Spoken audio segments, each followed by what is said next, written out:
So the question that I have, the first one is, give me a brief yet informative speech on who you are and what you do. Absolutely. So, as you mentioned, my position title is Community Relations Director, and I work at the Amica Dundas location. Basically, I work with seniors who are looking to move into an Amica residence, and I do this by helping them navigate the retirement industry, helping them determine their needs and whether or not Amica itself is a good fit for them. And then I also work with external business partners. So this could be hospitals, real estate agents, community centers, and we work together with what like specific things that they may need that we at Amica can assist with. Okay, and how do you feel about helping people connect with the retirement community? I mean, for me personally, working with seniors is something that I'm truly passionate about. It's such a vulnerable population, and some of them don't have the family members and the friends that are able to assist them. The system itself is not necessarily easy to navigate, so I like being able to offer my expertise and my help with it. As well, I enjoy really building that relationship with both seniors and their loved ones and being able to guide them to find the most suitable fit for their needs. During the COVID mess that we're in, there has been news stories and blogs and everything else relating to long-term care facilities and retirement homes. What does Amica have in place to combat the COVID-19 pandemic? Yeah, for sure. So I can say I really do feel for long-term care homes. This virus was something new, and I know everyone's truly trying to do their best to protect their most vulnerable. Here at Amica, we've put extensive measures beyond kind of the minimum requirements in place. So we're continuously learning and adapting throughout this pandemic in terms of what is needed. Our main system we call is our 5 lines of defense. So we screen and we take temperatures of every single person that enters the community every day. So this includes both the staff and residents and families that are visiting. Each team member has the responsibility to follow what the government advises. So small social circles, hand hygiene, practicing physical distancing, reporting their symptoms, and universal masking. And then we've reduced the capacity in our dining rooms. So typically we would seat tables of 4 with the residents, whereas now we have limited to tables of 2, and residents have an assigned seating partner so that they are only in contact with their masks off with the same person every day. With regards to programming, I mean, this has varied a bit since we've gone into red zone here in Hamilton, but our programming would be limited to small group programming.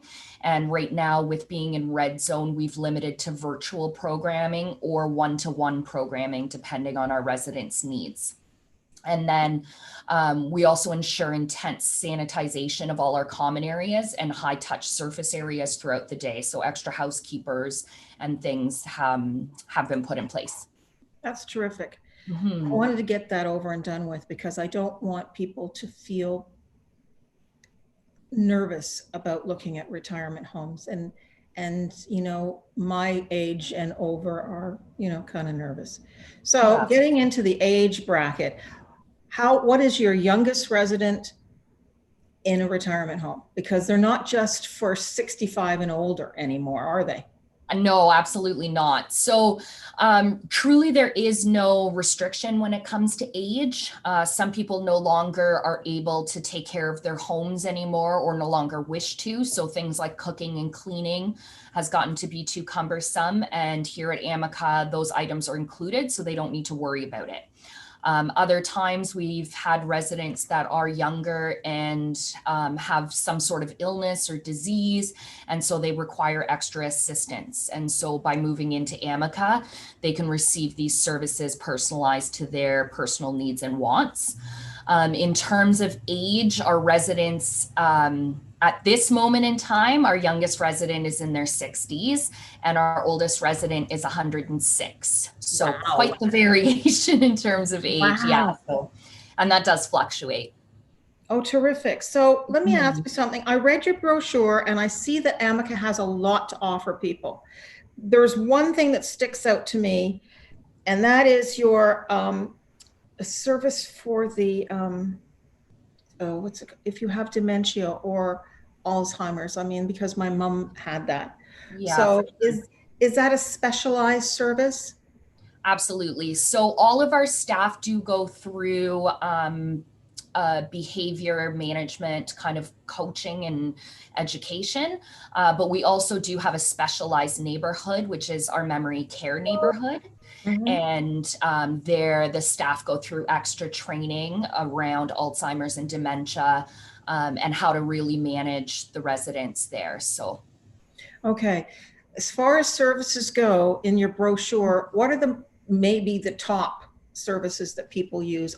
I'm assuming the dining room yes, and so the we do theater have room. I saw that theater room. I'm like, get the popcorn.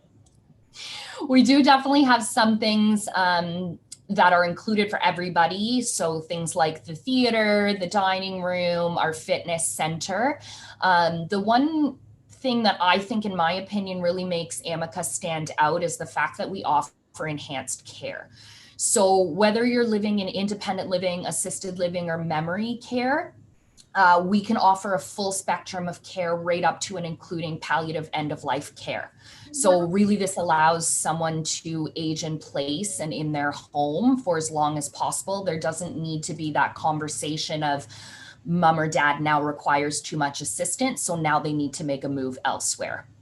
The second thing I would say that really stands out for us is our robust program schedule. So residents are offered a multiple variety of fitness classes, art classes, spiritual classes, things to really enrich their lives. And we base all of our programming on what our residents' wants and needs are. So they do monthly meetings where they review the program calendar, and based on who's living here at the time, that's how we develop that calendar. So it really does cater to who's currently living in the building.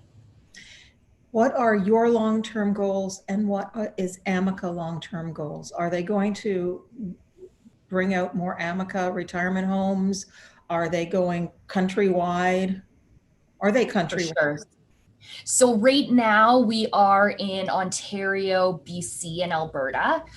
We definitely will be looking at building more in those three provinces. We don't have any plans in this moment of expanding to other provinces, but that's not to say it may not happen in the future. In terms of myself with the company, I really love working hand in hand with seniors and really finding that perfect resident. So for me, what I'm doing now is truly like, it just brings me so much joy. So at this moment, I'm just enjoying what I'm doing and I'm going to continue doing it. And yeah, we'll see what the future holds. Terrific. One more question. For sure.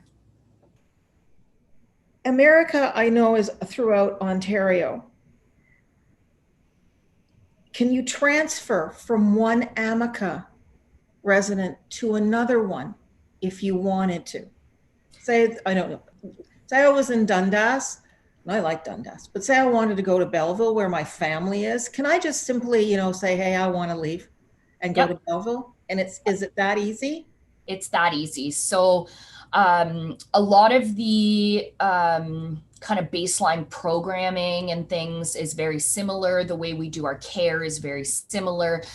So it really is really easy to move from one Amica to another. So if essentially the resident would let us know, we would reach out to the other Amica and work with them in terms of helping them choose a suite there. All of their medical paperwork would be passed over from one director of wellness to the other. And then we would work on facilitating the rest of the paperwork and things that are necessary for the move to take place. But it's essentially quite a smooth process. Okay. Last but not least, Mhm. your contact information, where people can get a hold of you if they want to, go online or if they want to visit your site. and the address, phone number, and everything else. Absolutely. So our address here is 50 Hat Street in Dundas, Ontario. My contact information by phone, I can be reached at 905-308-4219. I am also on LinkedIn, so if you look up Mary Cataldo, you can find me there.